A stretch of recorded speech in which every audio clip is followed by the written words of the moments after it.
Hello chess friends and welcome to Jozarov chess channel and welcome back to the Norway chess tournament in 2022.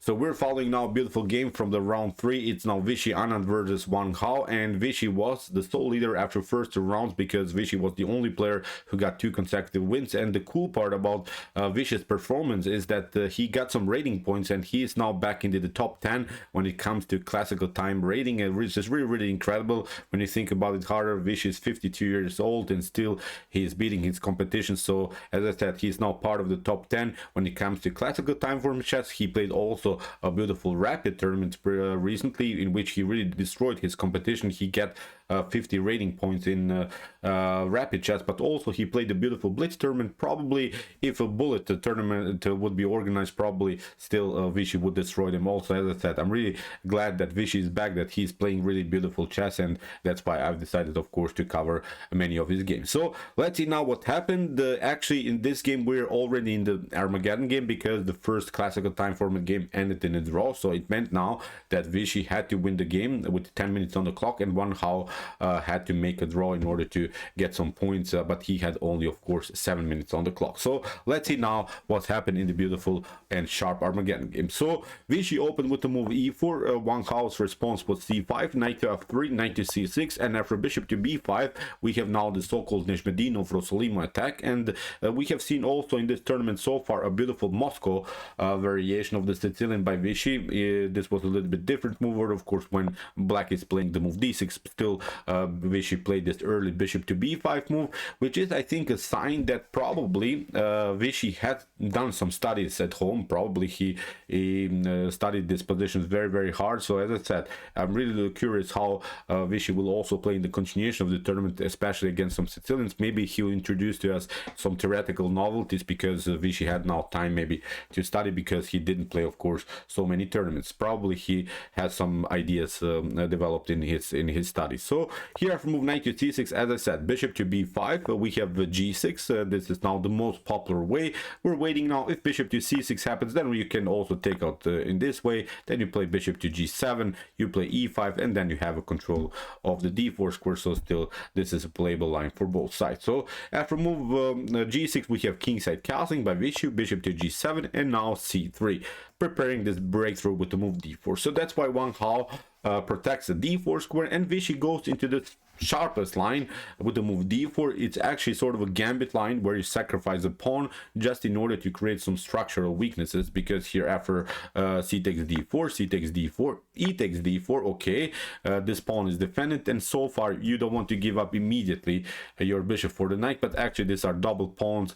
There is also the weak pawn, square on e5. There is also weakness on d6, c5. So many dark square problems in front of the king are present in this scenario. So I have to also say nothing went wrong here for black. Black has to play now the position like this in order to make progress. But as I said, it's a double-edged line where, of course, white had some chances, but also black has some chances to defend this position. So we have bishop to f4, occupying immediately this dark squares in the continuation of the game. We have a6, kicking with the bishop, and now bishop to c4. We have now d6, and now knight from b to d2, and now already, but believe it or not, in top grandmaster level it's possible, already a huge blunder by Wang Hao. It's now the move h6, which unfortunately for the game maybe Vishy didn't punish here. This was a huge blunder, because what you can do now is immediately queen to b3, and actually here I think black is strategically losing the game for sure, because what you can do here,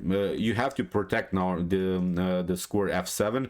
If you play it with queen to c7, then I think here, look at this, bishop to d5 is going to happen. You have to play something like g5, bishop to g3. The main target is now the weakness on d6. For instance, you play bishop to e6, but still with knight to c4, this pawn is simply lost. You can maybe protect it with rook to d8, but look at this, with queen to a3, there's not a good way anymore to defend this position. Even if we play something like bishop to e5, still we can take bishop to c6. Look at this, takes, and this pawn is lost. So this is, I think, game over. Even if you protect this pawn with queen to e7, nothing dramatically changes, because bishop to d5, again with the same idea, knight to c4. If you play now, for instance, knight to f6, look at this, position is immediately lost.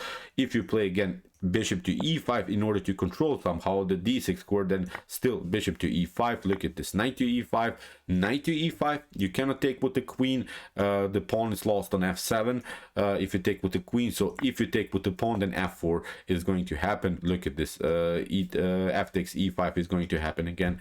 Here the f file will be open. So again, black is strategically losing the game. So this is something that, of course, black missed here. H6 was a huge blunder, but unfortunately here Vishy played bishop to d5, which is not a lost game now for white. So white will not lose the game because white didn't play maybe the most accurate move, but it was a beautiful chance for Vishy to seal the game immediately. So here, after move bishop to d5, we have knight to e7 by Wang Hao, knight to c4, attacking the pawn on d6. We have kingside castling. If you protect now, again, this pawn with bishop to e5, this is not good because you get knight to e5, knight to e5. Then we can also take out this one. Look at this. This would be a beautiful tactical shot. Knight to d6, queen to d6, and now with queen to e5, there's not a good way anymore to protect this position. First of all, if you try even knight to c6, then first we play bishop to c6, the check. You have to take out with the queen or with the knight, but still this knight is lost. But also look at this, the rook is hanging. So it's, I think, that position that you can resign immediately. So here the continuation after move knight to c4. So that's why Wang Hao castled.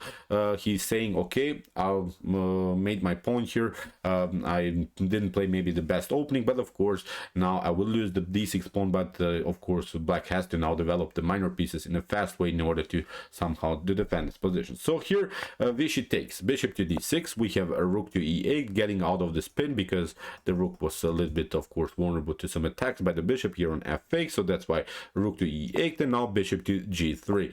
We have rook to bishop, rook to f8. Probably knight to d5 is an opportunity here for black immediately, maybe to equalize the game. I think this is a choice that Wang Hao had to play because, for instance, if e takes d5, you cannot take. That's the problem. I think Wang Hao was scared a little bit about this move. Then, of course, knight to b6 is here a threat. You get the fork, so that's why you have to play something like, I don't know, maybe knight to e7. But now with knight to d6, this is still risky position for black. Rook to f8. We can play now queen to b3. Probably black would proceed here with the move b5 in order to somehow get this bishop out. But with rook to e1, knight to f5, I think you have to get rid of this knight on d6, and probably this will be an equal position for both sides. But okay, here Wang Hao played rook to f8. He didn't want to take out the bishop immediately. So here Vishy proceeds with the move h3, which was again maybe a slightly inaccurate move. He had to play, I think, here rook to e1 in order to prevent again this rook to come on the e file. If knight to d5 happens, then again we have the same similar position. After e takes d5, again knight to e7 would be the position. Again, something like a knight to d6, d6, maybe queen to b3 would be a possibility then afterwards. So we will reach a similar position, but now with the different idea that already, of course, the rook is on the e file, so the knight is a little bit also vulnerable then to the attacks by the rook. So as I said, after move h3, here Wang Hao finally decides to take out this annoying bishop on d5. We have e takes d5, and now again similar stuff, knight to e7. So we have knight to d4, and after knight to d5, this game is now equal. We have here really symmetrical pawn structure. Maybe here when it comes to practical choices, black should be even maybe slightly better, although the computer evaluation is slightly better for white. But I really love the fact now that actually black has the bishop here, that it's an open game. These bishops will come easily into the game, although we have to also admit that these two knights in the center of the board are also very dangerous. They're controlling very important squares, but as I said, this should be most of the cases probably a draw. But after move knight to d5, we have knight to b3. Here by Vishy we have b5, and again this knight comes on this very annoying square on the square d6. So we have here knight to b6, knight to c5. So then here we have a beautiful dance by this knight. So it's of course a fast time format. Probably Wang Hao was a little bit annoyed because of the activity of both of these knights. So we have here rook to a7, and now a brilliant move by Vishy. I'm not sure how many of us would even consider this move. This is now a tricky, sharp move, and actually b3 is really a beautiful idea because probably Vishy hoped for that Wang Hao takes bishop to a1, c1, queen to a1, and okay, again the engine gives equal chances here for both sides, but I would love now really to play the position from white's perspective. You look at this, all of this weak dark squares, and in the near future we can also build a battery, maybe even try some checkmates. But the most important motif, I think, the most important tactical motif would be knight to e4, and then to get one of these knights, maybe even this knight to e4, and then to get the knight on f6, and then I think you will cause really much damage here in black's position. So it was a brave choice, but I think when it comes to tactic, this was really a beautiful choice here by Vishy, playing b3, hoping here the exchange to lose the exchange. Sort of, this was a beautiful exchange sacrifice idea by Vishy. So we have here knight to d7. Wang Hao didn't want to go into this line. He's saying, okay, I will not weaken my dark squares further. We have here knight to e4, and here from knight to f6 we have rook to c1, and now comes the critical moment of the game, which was now a huge blunder here by Wang Hao, knight to e4. So you're losing simply here the piece on the c8, and then you lose also here the queen. So as I said, you have to make some kind of a decision. The better idea is simply to get out of this mess with the bishop. You have to play with the bishop here to e6, maybe somewhere else, but now you have to simply get out with this piece that's attacked. But here, as we said, knight to e4 was played by Wang Hao. We have a rook to c8. You cannot take, of course, with the queen. The knight is hanging. So here what you could do is maybe to play knight to g3 to somehow prolong the game. But look at this, still we can take out the queen. You can maybe take out also here the piece. Now white should probably take out also here the knight on g3. Okay, black can build maybe here a battery on the default. Still, of course, white didn't solve all of the positional problems, but now with queen to d5, even if you take, of course, the knight on d6, you lose simply the bat around the square f7, because the rook is, of course, not protecting anymore this important square. So this is now a huge problem. After move rook to c8, Wang Hao simply takes. We have queen to c8, knight to c8, and after rook to c8 we have queen to g4. This is now a different story. Of course, now the knight is also hanging, so that's why rook to e8 has to be played, and simply this should be probably a winning game here for white. So in the continuation we have bishop to f4, rook to e7, bishop to e3. This was also a good maneuver by Vishy with his bishop, activating the bishop, getting it towards the center. But the most important thing is here that the e file is closed, so the rooks cannot come here on the second rank. If, of course, both of these rooks come somehow on the second rank, then of course they could also cause a tactical damage in white's position. So that's why bishop to e3, locking the e file, was a good choice here by Vishy. So rook to e6, we have rook to d1, b4, rook to d3, a5, and now queen to d1. Maybe trying, of course, also some ideas of rook to dx, simplifying the game further by trading off more pieces. So we have knight to c3, we have queen to d2, we have h5, and now comes this idea rook to d8, simplification idea here by Vishy. So bishop to f6, rook takes e8, rook takes e8, queen to d7, rook to d8, attacking the queen, queen to c7, and now rook to d5. So g4, this was a good move again by Vishy, creating some breathing spaces for the king, because you don't want to be vulnerable to some annoying checks, to some ideas of bishop to e5. So that's why g4 makes sense. At least you have some kind of an escape route here. G2, f3, e4 is, if necessary, of course, the king can escape maybe towards the center of the board. So we have h takes g4, h takes g4, and now comes a new critical moment of the game. Here Wang Hao makes the crucial mistake, and from this point on the game is really over, because he should have played king to g7. The idea how to make a draw here, although if the evaluation is +2 for white, I really don't care about the evaluation here, but the only way to make a draw here is to build a fortress. What I mean about the fortress is actually that in this types of position where you're down some material, you should build a fortress. So you have to glue your pieces together. So you want to have maybe some kind of formation, like, I don't know, maybe this rook is protected by the bishop, then the pawns are protected somehow by the bishop is protecting the knight, maybe the rook is somehow protecting the knight. So you want to really keep your pieces compact. So with the move king to g7, you're trying at least this idea. look at this, king to g2, then you play g5. You want to also create a pawn immobility, so you're not allowing here maybe some dynamics here on the king side, so you're not allowing here maybe some ideas to white to let white here open the position somehow. So look at this, queen to c6 maybe, and now comes this as I said, fortress idea. You're trying to keep your pieces glued together and maybe simplify the game by trading off the bishops, and somehow, as I said, try to make a draw here. But with the move knight to a2, the game is over, because we have here the beautiful move by Vishy. Vishy realized now what the problem is, because after queen to c6 the rook has to escape. We have king to g2, the king has to escape again, but now look at this with bishop to h6.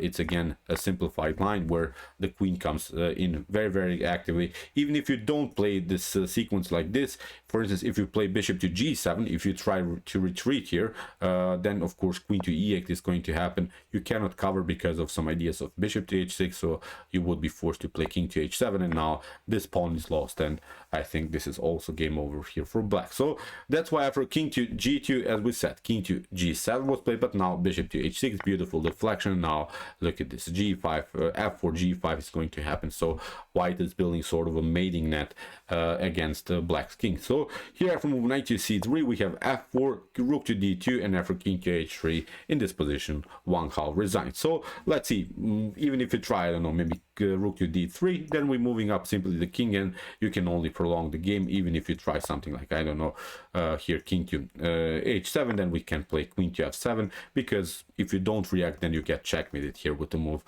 queen to h8. So as I said, after move king to h3 in this position Wang Hao resigns. So beautiful game. As usual in these Armageddon games we see many inaccuracies, blunders, but I think Vishy's choice to play this gambit line, to sacrifice the pawn in early stage of the game to create some structural weaknesses was a good choice.